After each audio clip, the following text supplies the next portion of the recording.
Hello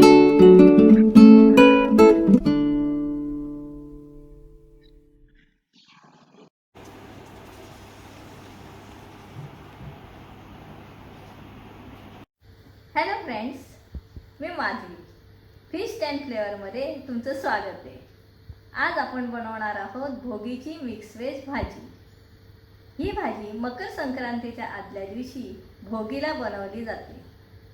पण त्याआधी ज्यांनी मला लाईक आणि सबस्क्राईब केलं आहे त्यांचे मनापासून आभार, आणि ज्यांनी अजून सबस्क्राईब केलं नाही त्यांनी लवकरात लवकर जरूर करा, म्हणजे आमच्या नवीन रेसिपीचे अपडेट्स तुम्हाला लवकर मिळतील आणि आम्हालाही रेसिपी करायला प्रोत्साहन मिळेल। चला तर मग रेसिपीला सुरुवात करूया। भोगीच्या भाजीसाठी लागणाऱ्या साहित्यामध्ये आपण घेतलं आहे पाणी, तेल, तसंच फोडणीसाठी राई, हिंग, हळद, लाल मसाला, गरम मसाला। याच्याऐवजी आपण काळा मसाला किंवा गोडा मसालाही वापरू शकतो। तसंच तीळ, मीठ, कोथिंबीर, कढीपत्ता, गूळ, खोबऱ्याचं वाटण। ह्याच्यामध्ये आपण घेतलं जिरं, आलं आणि खोबरं। आता भाज्यांमध्ये आपण घेतलेले आहेत वांगी, बटाटा, हरभरा, पापडी, बीट, शेवग्याच्या शेंगा, तूर, फरसबी, तसंच पावटा आहे, शेंगदाणा आहे, वाटाणा आहे, गाजर आहे आणि बोरं आहे। ह्या सगळ्या कंद आणि फळभाज्या आहेत आणि ह्याचं प्रमाण आपण आपल्या आवडीप्रमाणे कसंही कमी जास्त घेऊ शकतो।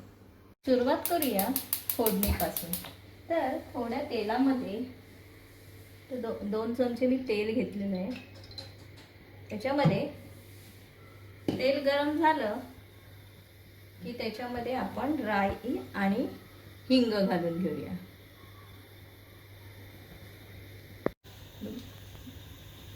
राई आणि हिंग घातलेला आहे। आता ही राई तडतडली की मग आपण घालणार आहोत इतर मसाले।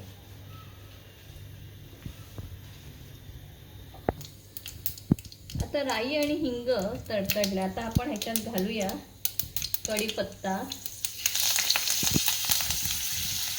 कोथिंबीर,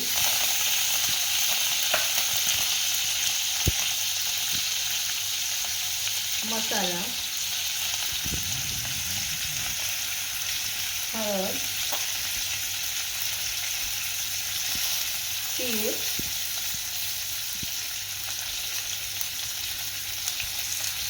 थोडा गरम मसाला आणि त्याला निवडून घेऊ। आणि ह्याच्यात आपण आता घालणार आहोत एक एक भाज्या। त्याच्यामध्ये मी आधी घालते आहे हरभरा, गाजर, मटार, शेंगदाणे, पावटे, फरसबी, शेंगा, बीट, पापडी। त्या सगळ्या भाज्या आपण ह्याच्यात घालून घेतल्या आहेत।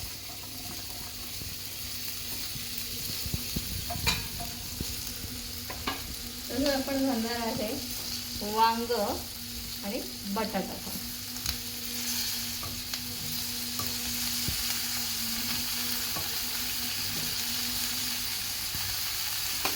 त्या व्यवस्थित मी आता तेलावर परतून घेते।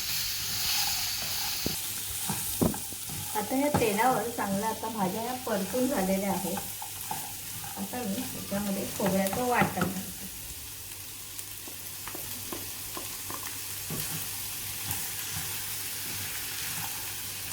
वाटण पण चांगलं ढवळून घ्यायचं।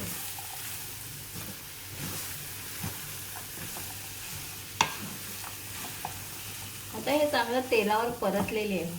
आता आपण ह्याच्यात घालूया अर्धा ग्लास पाणी।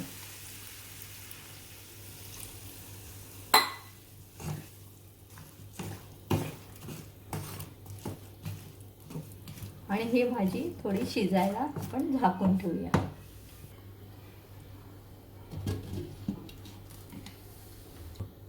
आता ही भाजी शिजायला साधारणपणे 15 मिनिटं तरी लागतील।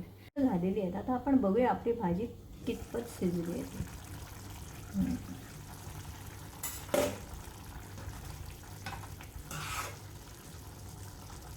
अजून आपली भाजी थोडी शिजायची आहे. ह्याच्यामध्ये आपण मीठ आणि गूळ घालून घेऊया. आपल्या आवडीप्रमाणे टेस्टप्रमाणे मीठ आणि गूळ आपण घालायचं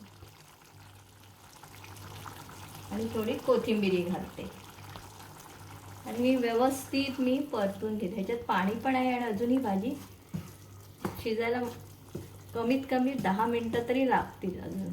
तर आपण ह्याच्यात झाकण ठेवून त्याला शिजायला देऊया. तर बघू आपली भाजी रेडी झाली आहे.